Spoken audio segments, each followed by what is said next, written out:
Hi, everybody. We're doing our first live interview. Well, live to tape, or it's not tape anymore because we don't have VCRs. It's live to something. It's been being recorded. And today we're interviewing John Ohan of Hybrid magazine. And John is a writer and an editor and a professor too.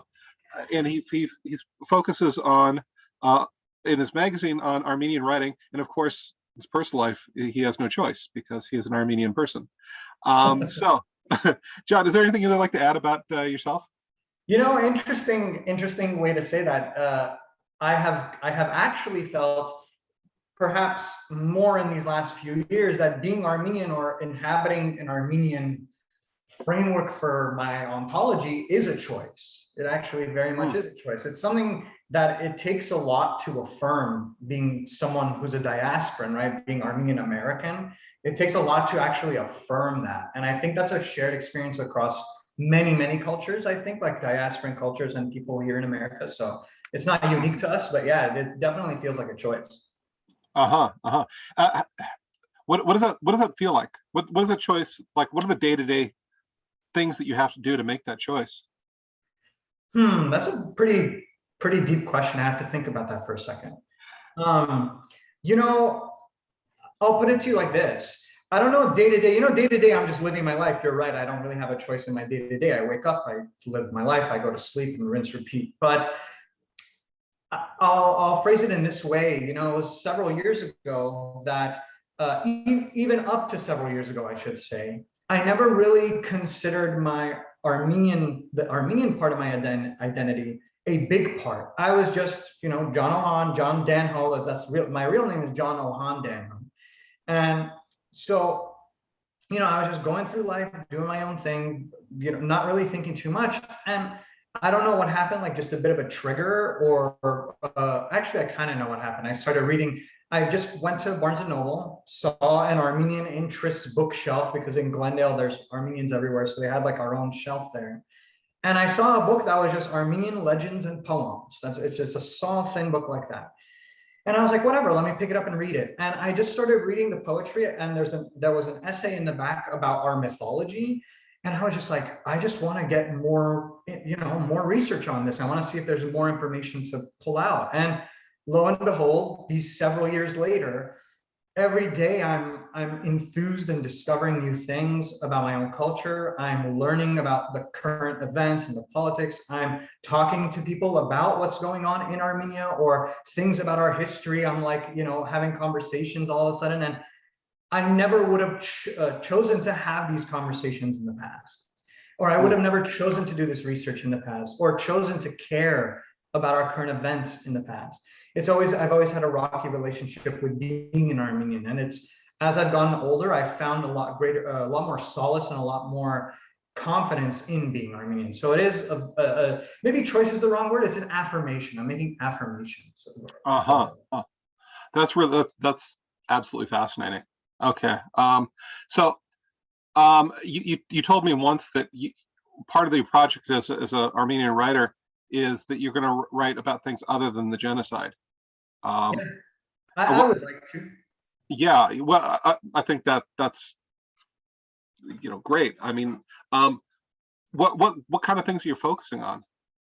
Me personally, I'm focusing on Armenian mythology, so pre-Christian Armenian mythology. So if you meet an Armenian out in the world, out in the street, one of the first things they'll tell you about themselves, without fail, is that we are the first Christian nation. In 301 AD, we are the first nation in the world that fully converted to Christianity as our religion of the whole nation and the culture and the people and so on and so forth.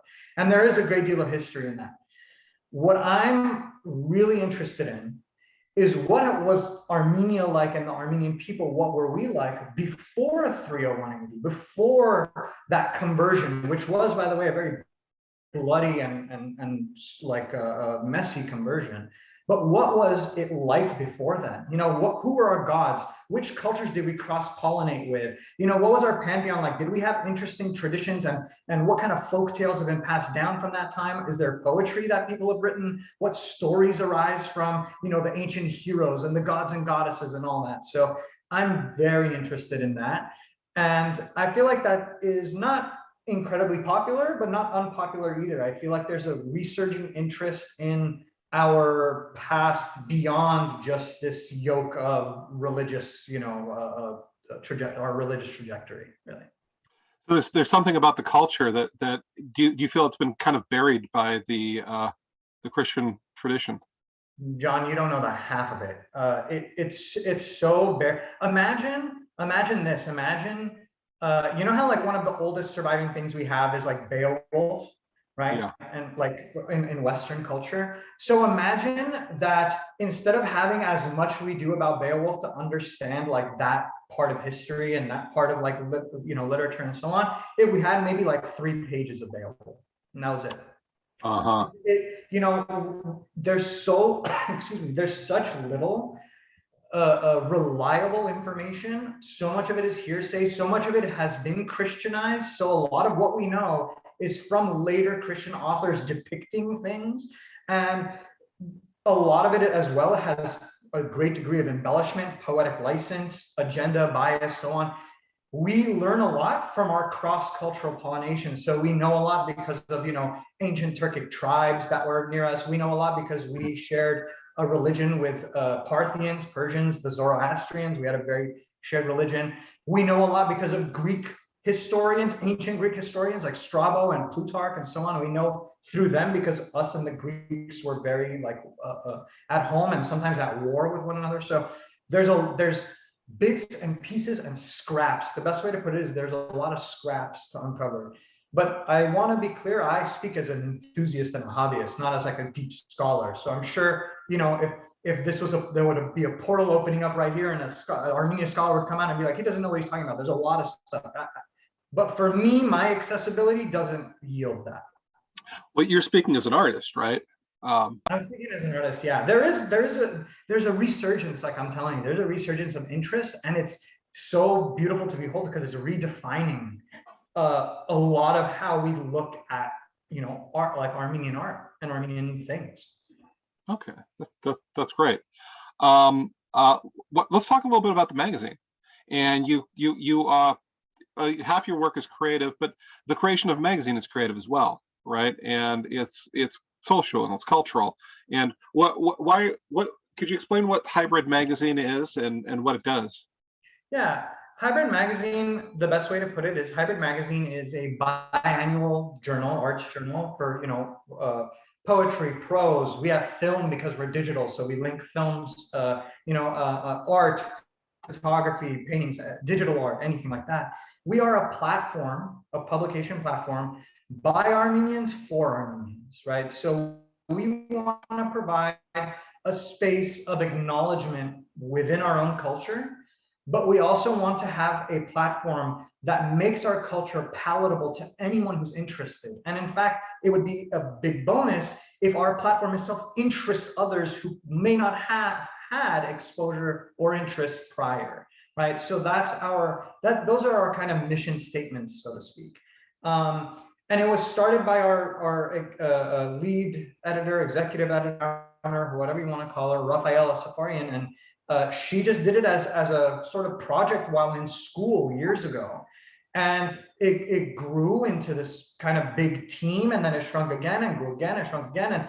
But nonetheless, we've had a reliable schedule of release for twice a year. And I'm biased, obviously, but we get so much amazing quality stuff that it fulfills me. It deeply fulfills me. I was the lead editor for Pomona Valley Review for a long time, and I loved my time with Pomona Valley Review. But I had to leave it due to time constraints, scheduling. I kind of grew out of it, and I was becoming less involved over time. And I was at a crossroads because I had to make the same decision for Hybrid. I said to myself, should I leave Hybrid in the same way that I left Pomona Valley Review? Should I focus my interest elsewhere? And I couldn't bring myself to do it. I didn't want to do it. I felt as though, no, this is where my heart and home and my mind and my soul is, to make it something big and grand and wonderful, or keep it homey and comfortable and familiar. That's good too. Whatever route it takes, I want to be part of that route. So it does have a lot to it, a lot of depth, and a lot of just surface level fun, good art, good writing, good, publication, nice community, that sort of thing. That's great. That's great. So all this week, we are highlighting things that have been published in Hybrid first, and creating a kind of Armenian poetry and fiction week. There are several pieces that you chose to send us. Is there a through line? Is there a reason these were the pieces that you chose? I wish I had a more interesting answer for you, but the through line is that these are some of our top quality works throughout the issues. So I wanted to make sure that we showcase the best, but I also wanted to make sure that we showcase things like we were talking about earlier, things that are not necessarily pertaining to the genocide and pertaining to this most recent trauma we've endured in the or not most recent, actually, we've endured more recent, but one of the most recent traumas we endured in the 20th century. I wanted to kind of look at, what are Armenians like now? Like, what are we thinking about? What are we writing? What are we going through? There's a piece by somebody who you're going to be publishing. I mentioned about I mentioned some other conversation to you about pine nuts, and she's from Beirut. She's an Armenian in Beirut, and they've been going through war. They've been going through having their power cut out often. They went through the Beirut blast. I mean, they've been going through a lot. She has her own community, her own experiences, not independent of being Armenian, but woven and enriching or just informing her Armenianness. And it's stuff like that that I wanted to really highlight and have the Journal of Radical Wonder also highlight, because it is wonderful stuff. It's not always good, but it is wonderful. It is something you can behold with wonder. Yeah, absolutely. Yeah, I like that piece. I like the intimacy of the discussion of food. Right? Yeah, because that's a big discussion in every Armenian family. yeah, but I mean, it's important, right? Because it is like, it's absolutely. I had a friend who was from Canada, and he was on a trip, like multi-year trip. Just he was kind of bumming around, and he got a cherry pie, but it was made of maraschino cherries. He said, "This trip is over. I can't. I've got to get back to that place where I feel comfortable, Yeah. Because this is so far. This is not a cherry pie." Yeah. It's out of his wheelhouse. Yeah. Out of his palate. Okay, so I think that may be a good place to end. I think the work absolutely stands on its own. It's I don't know what kind of presuppositions people have about Armenian literature, but I think it's going to fight those, right? Because there's culture, but of course it's also the individual. And I want to make it like super clear as well to anyone listening, watching, and anyone who enjoys the Armenian Spotlight Week. Like, just like any culture, it's not homogenous. There's so many different perspectives and so many different people. There are people who will disagree with my take on so many things, like politics, spirituality, or whether or not, there are Armenians who say we shouldn't be looking at our pre-Christian past. We should actually just, so there's all kinds. And in my opinion, because of this trauma that we've continually endured as a people, that all perspectives are valid in their own way, but still worthy of being critiqued and have a critical lens toward them, just as we should all have a critical lens towards our culture and our lives and our traditions, period. But you can still critique and also celebrate. And that's what Hybrid really is. That's a good way of looking at it. Those are the two poles. It's a critique and it's a celebration, but it's a safe and acknowledging place to do so, to do both. That's great. Okay, well, thank you so much. I so appreciate your time, and Anytime. see everybody else in the next interview. Yeah, see ya.